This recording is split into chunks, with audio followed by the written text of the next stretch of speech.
Rainham Hall sits deep in the rolling countryside of Norfolk, England.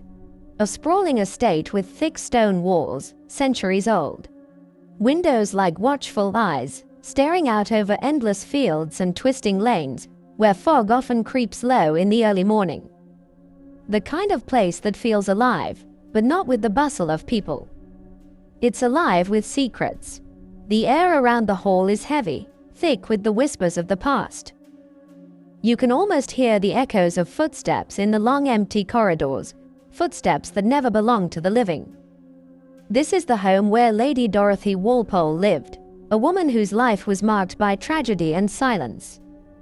She was born into privilege, the sister of Robert Walpole, the man who would become Britain's first Prime Minister. But even in a family of power, her fate was tied to the whims of others. She married Charles Townshend, the Earl of Rainham, a man respected and feared in equal measure. Their marriage was far from a fairy tale. Rumors swirled that Charles was a jealous, controlling man. And when he discovered Dorothy's affair, he did something chilling. He locked her away inside Rainham Hall, confined her to the walls of the house for years. Alone, isolated. Imagine the silence that would fill those stone halls, except for the occasional creak or groan of the house settling around her. A silence so heavy it presses down on your chest. Some say Dorothy's spirit never left those halls. That her sorrow and anger seeped into the very stones. Whispers say she died there, forgotten, neglected, heartbroken. And after her death, strange things began to happen. Shadows moving just out of sight. Doors closing on their own. Cold drafts brushing past unseen. And then, the first sightings. A figure dressed in brown, gliding silently through the corridors. Watching, waiting. The Brown Lady of Rainham Hall had come to life in the stories whispered by servants and visitors alike. And she has haunted those halls ever since. After Lady Dorothy's death, the silence around Rainham Hall didn't settle. It grew heavier, the kind of silence that makes your skin crawl. The servants who stayed behind whispered of strange noises, footsteps pacing the long hallways at night, even when no one was there. A soft rustling, like the brushing of silk on stone walls. Sometimes, the heavy wooden doors would slam shut without warning. Windows rattled in their frames, even when the wind was still.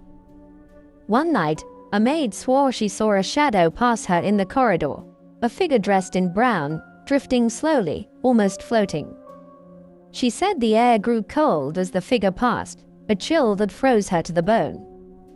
More than once, visitors felt an oppressive weight in the rooms, as if the very air was thick with sadness and anger.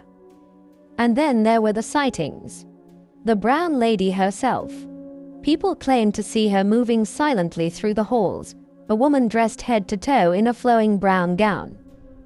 Her face was pale, almost translucent. Some said her eyes held a sorrow so deep it could break your heart. Others whispered that her presence was a warning, a spirit bound to the pain she endured in life. One story tells of a guest who stayed overnight.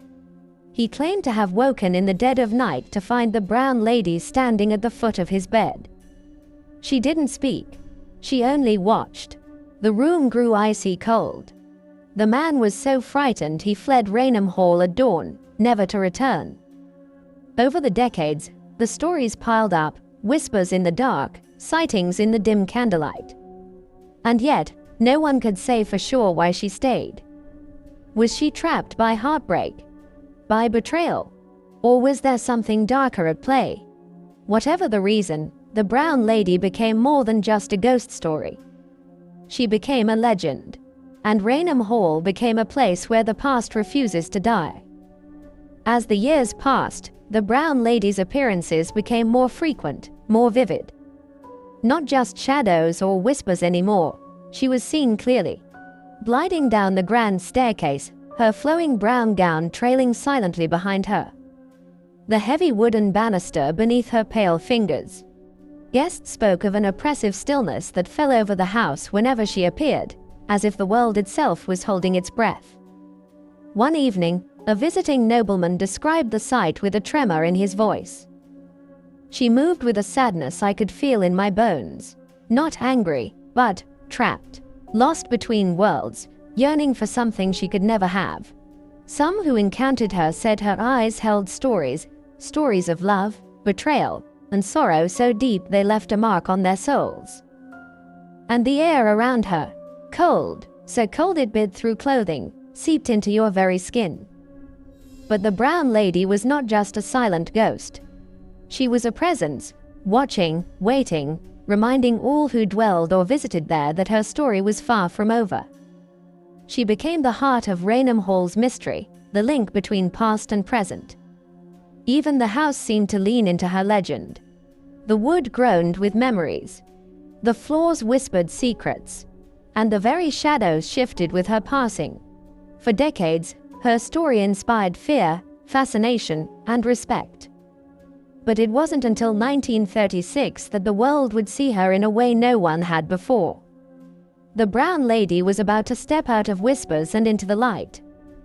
In 1936, two photographers from Country Life magazine arrived at Raynham Hall. Their mission was simple: capture the stately home's grandeur in photographs.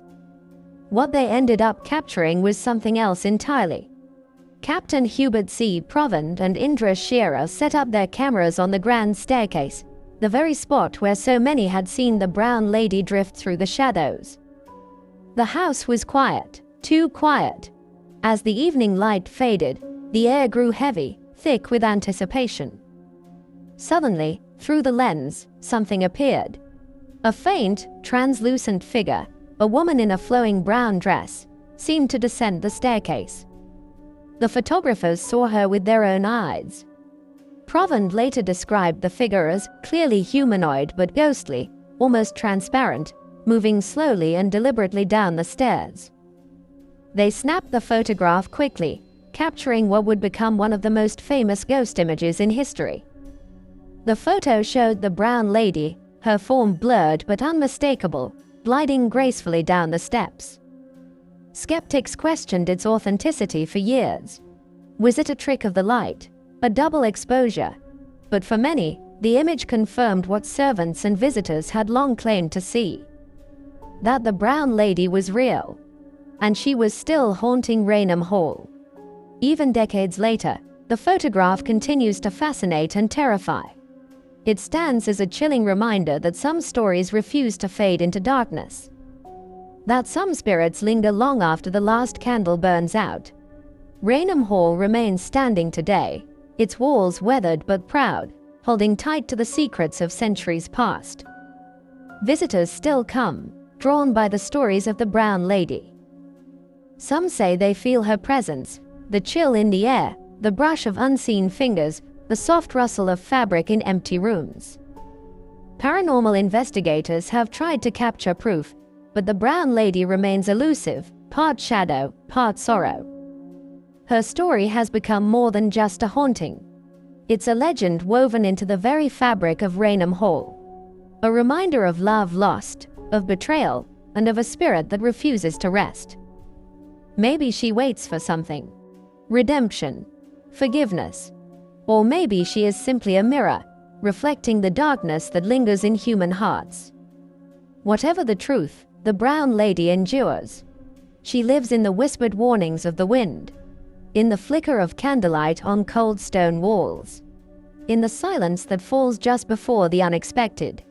And if you ever find yourself walking the halls of Raynham Hall after dark, if you hear footsteps when no one should be there, or catch a glimpse of a woman in brown, drifting silently through the shadows, remember this: some stories are not meant to be forgotten. Some ghosts are not meant to be left alone. And some mysteries are forever. Thank you for hanging around until the end of our tale. Every view is appreciated. If you have enjoyed it, please hit that like button and considering commenting and subscribing.